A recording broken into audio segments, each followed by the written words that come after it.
Hello friends, welcome to my channel. Friends, आज मैं एक बहुत ही मज़ेदार कहानी आपके लिए लेकर के आई हूँ। ये कहानी एक मूर्ख राजा और एक मूर्ख मंत्री की है और इस कहानी का नाम है इन द किंगडम ऑफ फूल्स। तो आइए शुरू करते हैं कहानी। In the kingdom of fools the king and the minister were idiots.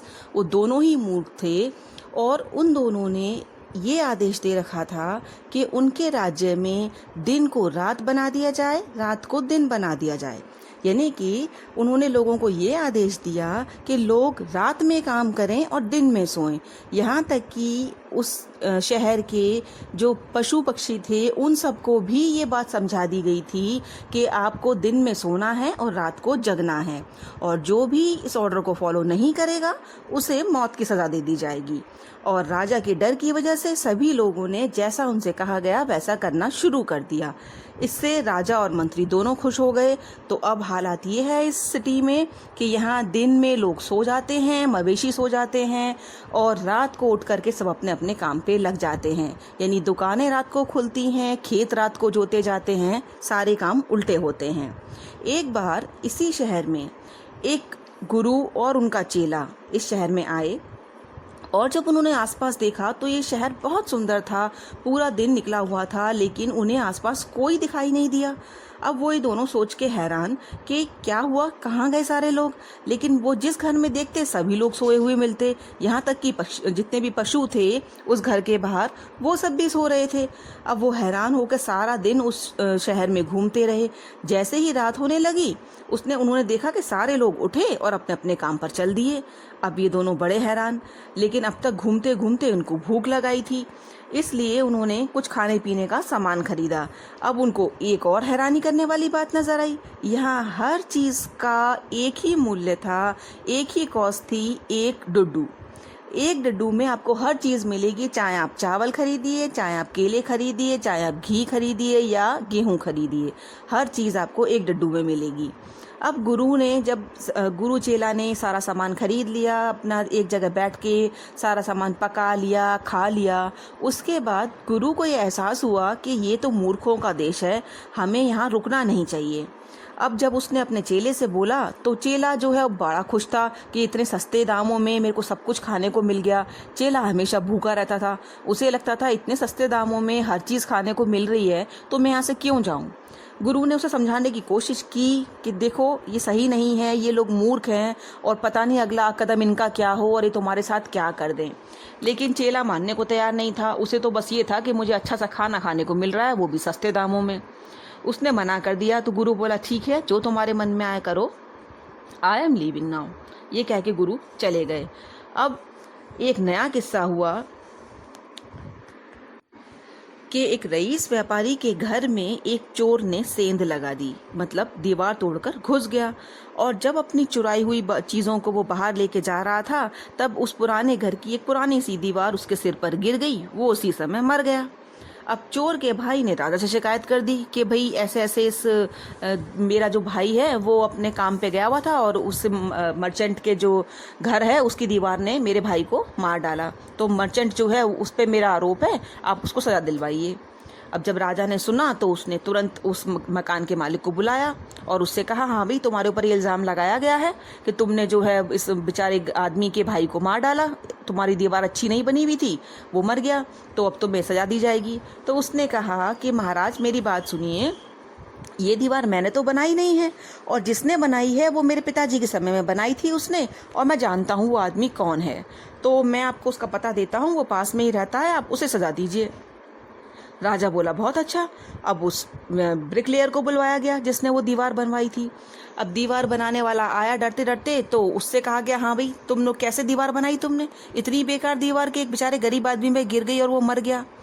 अब बेचारा ब्रिकलेयर घबरा गया। उसने कहा कि महाराज मेरी बात सुनिए, मैं तो दीवार बना रहा था लेकिन उस समय मेरा ध्यान उस दीवार पे नहीं था। उसका कारण ये है कि उस समय उस सड़क पर जहाँ मैं ये दीवार बना रहा था तो सड़क पर एक लड़की बार बार अपनी पायल जो है छन छन छन छन करती हुई आ रही थी, जा रही थी, आ रही थी, जा रही थी। अब मैं क्या करता, मेरा ध्यान चूक गया और ये दीवार अच्छी नहीं बनी। अब राजा बोला कि हाँ, बात तो सही है। तो ब्रिकलेयर बोलता है कि महाराज, गलती उस लड़की की है, ना वो अपनी पायल छन छन करते हुए निकलती, ना मेरा ध्यान चूकता। राजा ने कहा ठीक है, गलती उस लड़की की है। तो बोला तुम जानते हो? हाँ, ब्रिकलेयर बोला हाँ मैं जानता हूँ महाराज, वो एक बूढ़ी औरत है और वो यहाँ रहती है। उसने मकान का पता बताया। राजा ने अपने मैसेंजर्स भेज दिए। अब वो बेचारी गरीब बूढ़ी औरत कांपती कांपती सी आई। राजा ने पूछा, इस ब्रिकलेयर को देखो, तुम्हें ध्यान है कि एक बार जब दीवार बना रहा था तो तुम उस सड़क पे आ जा रही थी और तुम्हारी वजह से ये दीवार अच्छी नहीं बना पाया? तो वो बूढ़ी औरत बोली कि हाँ महाराज, मुझे अच्छे से याद है, लेकिन इसमें मेरी गलती नहीं है। मुझे उस सड़क पे बार बार आज आना जाना पड़ा। उसका कारण ये है कि मैंने इस सुनार को अपने बहुत सा सोना दिया था और उससे ये कहा था कि मेरे लिए कुछ ज्वेलरी बना दे। लेकिन वो जो सुनार है ये तो बहुत ही बदमाश आदमी था। इसने मुझे बार बार कभी कुछ बहाना बनाया, कभी कुछ बहाना बनाया, कभी बोला आज ले जाना, अभी शाम को ले जाना, 2 घंटे में ले जाना, ये कह के मुझे टालता रहा। इसीलिए मुझे 10 बार उसके दरवाजे पर जाना आना पड़ा और इसीलिए शायद इस ब्रिकलेयर का ध्यान चूका होगा और इसने दीवार अच्छी नहीं बनाई। लेकिन मेरी गलती तो है नहीं महाराज, गलती तो उस सुनार की है। ना वो मुझे चक्कर लगवाता, ना मैं वहाँ सड़क पे बार बार आती जाती।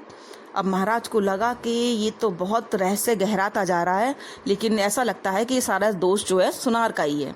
उसने उस गोल्डस्मिथ को बुलवा लिया अपने मैसेंजर्स को भेजकर।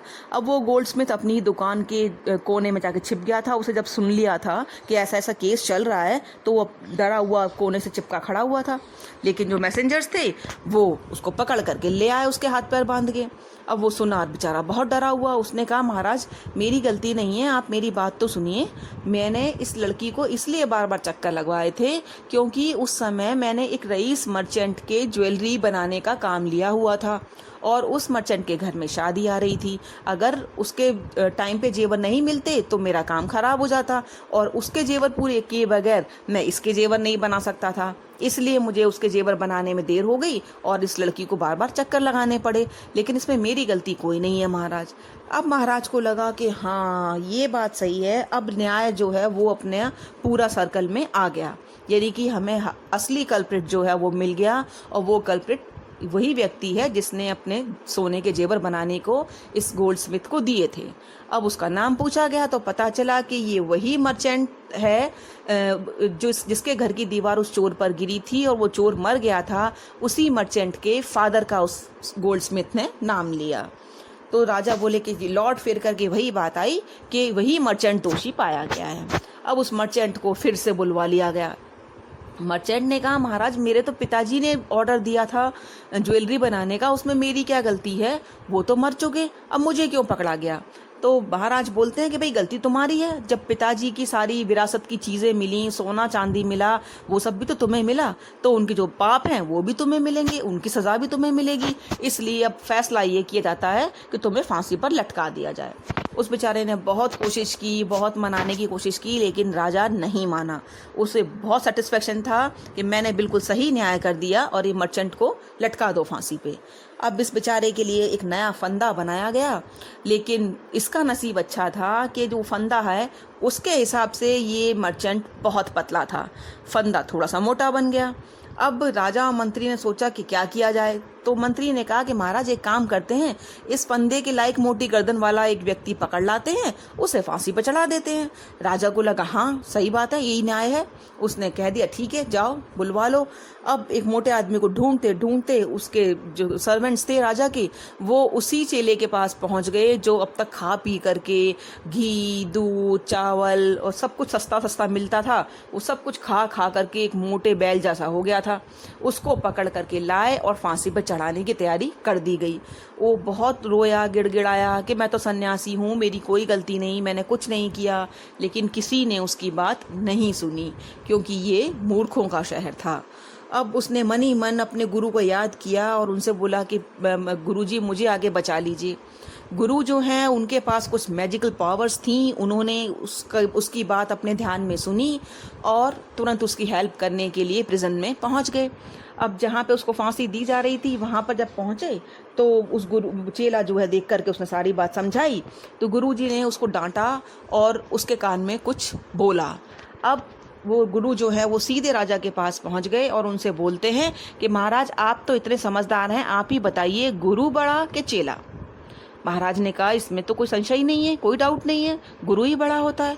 तो बोले गुरुजी के इसलिए महाराज मैं बड़ा हूँ तो आप पहले मुझे फांसी दे दीजिए, मेरे बाद मेरे चेलों को फांसी पर लटका देना। अब महाराज हैरान, बोले ऐसा क्यों? इधर वो चेला जो है उसको सारी योजना समझा दी थी गुरुजी ने। तो चेला बोलता है नहीं नहीं नहीं महाराज, आप पहले मुझे यहाँ पे लेकर के आए हैं, आप मुझे फांसी पर चढ़ा दीजिए। तो गुरु उनसे बोला कि नहीं महाराज मैं बड़ा हूँ, आपने खुद स्वीकार किया है, इसलिए पहले फांसी पे मैं चढ़ूंगा, आप इसे मेरे बाद लटका देना। अब महाराज हैरान कि उन्होंने अब तक किसी को ऐसा करते नहीं देखा था कि फांसी पर चढ़ने के लिए कोई मरा जा रहा हो कि नहीं पहले मुझे चढ़ाओ। अब उन्हें लगा कुछ ना कुछ तो बात है। उन्होंने गुरु से पूछा कि आप बताओ मुझे कि क्या बात है। तो गुरु ने कहा अच्छा अगर आप मुझे वादा करो कि मैं अगर आपको ये रहस्य बता दूं तो आप मुझे तुरंत फांसी पर लटका दोगे। राजा बोला ठीक है। अब गुरुजी से कोने में लेके गए राजा को और उससे बोले कि असल में ये जो फांसी का फंदा है ये न्याय के देवता का फंदा है। हमने पूरी दुनिया में भ्रमण किया है लेकिन आपके जैसा राजा और आपके जैसे राज्य हमें कहीं नहीं मिला, और इसीलिए ये जो फंदा है ये न्याय के देवता का फंदा है और इस पर अभी तक कोई भी फांसी पर नहीं चढ़ा है। इस फंदे पर जो सबसे पहले फांसी पर चढ़ेगा वही इस देश का अगला राजा बनेगा, और जो दूसरा व्यक्ति फांसी पर चढ़ेगा वो इस देश का मंत्री बन जाएगा। अब ये सुनकर राजा परेशान, उसने कहा कि मुझे थोड़ा समय चाहिए सोचने के लिए। उसने ये फांसी जो है पोस्टपोन कर दी और बोला कि मैं कल फैसला देता हूँ।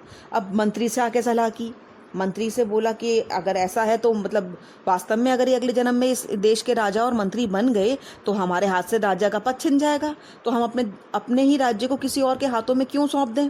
तो क्यों ना ऐसा करें कि हम खुद ही अपने आप को फांसी लगवा दें ताकि हम ही अगले जन्म में इस देश के राजा और मंत्री बन जाएं। तो देखा, ये है मूर्खों की बातें। चलिए खैर, अब ये राजा और मंत्री दोनों निश्चय करके बैठ गए कि हाँ हम ही अपने आप को फांसी लगवाएंगे।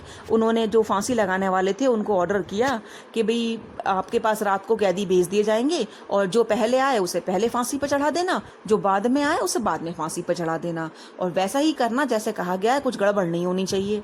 फांसी घर वाले मान गए कि ठीक है। अब ये लोग प्रिजन में पहुंचे, उस गुरु चेला को आज़ाद कर दिया और खुद उनका भेष धारण कर लिया, और उस डिस्गाइज में ही सबसे पहले राजा फांसी घर पहुंचा, फिर मंत्री पहुंचा और दोनों को प्लान के मुताबिक फांसी पर चढ़ा दिया गया। अब नेक्स्ट मॉर्निंग जब उन गुरु चेला के को समझ करके उनकी डेड बॉडीज उतारी गई फांसी के फंदे से तो लोग हैरान, जनता परेशान कि ये तो हमारे राजा और मंत्री हैं। वो लोग बहुत रोए कल पे कि ये क्या हो गया। अब उनके दिमाग में आया कि अब राजा और मंत्री तो रहे नहीं, अब हमारे देश के लिए राजा और मंत्री कहाँ से आएगा। तो अचानक एक व्यक्ति के दिमाग में आया कि क्यों ना उन गुरु चेला को ढूंढा जाए जिनकी वजह से सब कुछ हुआ है। अब वो गुरु चेला भागने की तैयारी में थे उस शहर से। अब जाके उनको पकड़ लिया गया और गुरु चेला से उन लोगों ने कहा कि भाई राजा और मंत्री हमारे मर गए हैं, अब आप एक काम करो, आप ही हमारे राजा मंत्री बन जाओ। चेला तो तुरंत मान गया, गुरु ने थोड़ा सा टाइम लिया लेकिन फिर फाइनली वो राज़ी हो गया, लेकिन इस शर्त पर कि अगर वो इस देश का राजा बनेगा तो जैसा वो कहेगा वैसा ही किया जाएगा, सारे नियम वो पलट देगा। सब राज़ी हो गए, उसे राजा बना दिया गया। तो अब वो शहर वापस वैसा ही हो गया जैसे कि और शहर थे। मतलब अब इस शहर में दिन दिन था, रात रात थी, दिन के काम दिन में किए जाते थे, रात को सोया जाता था। तो हर तरफ खुशहाली हो गई और ये किंगडम ऑफ फूल्स अब मूर्खों का राज्य नहीं रहा था। तो फ्रेंड्स, कैसी लगी मेरी कहानी? आई होप आपको ये कहानी ज़रूर पसंद आई होगी। अगर आपको सचमुच में मेरी कहानी पसंद आती हैं तो प्लीज़ मेरे वीडियोस को आगे लाइक और शेयर ज़रूर कीजिए।